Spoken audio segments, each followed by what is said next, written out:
Que nenhuma família comece em qualquer de repente. Que nenhuma família termine por falta de amor.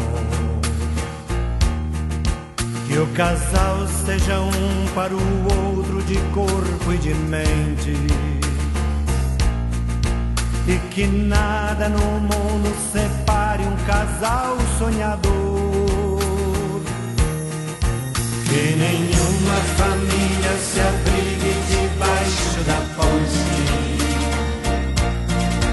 Que ninguém interfira no lar e na vida dos dois. Que ninguém os obrigue a viver sem nenhum horizonte. Que eles vivam do ontem no hoje em função do depois. Que a família comece e termine sabendo onde vai. E que o homem carregue nos ombros a graça de um pai. Que a mulher seja um céu de ternura, aconchego e calor. E que os filhos conheçam a força que brota do amor. Abençoa, Senhor, as famílias, amém. Abençoa, Senhor, a minha também. Abençoa, Senhor, as famílias, amém. Abençoa, Senhor, a minha também. Que marido e mulher tenham força de amar sem medida. Que ninguém vá dormir sem pedir ou sem dar seu perdão. Que as crianças aprendam no colo o sentido da vida.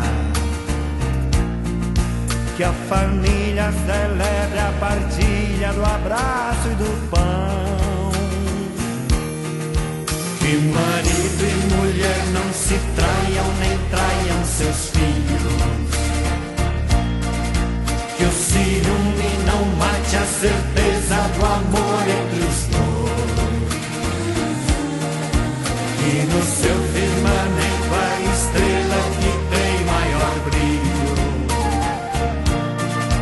seja firme esperança de um céu aqui mesmo e depois. Que a família comece e termine sabendo onde vai. E que o homem carregue nos ombros a graça de um pai. Que a mulher seja um céu de ternura, aconchego e calor. E que os filhos conheçam a força que brota do amor. Abençoa, Senhor, as famílias, amém. Abençoa, Senhor, a minha também. Abençoa, Senhor, as famílias, amém.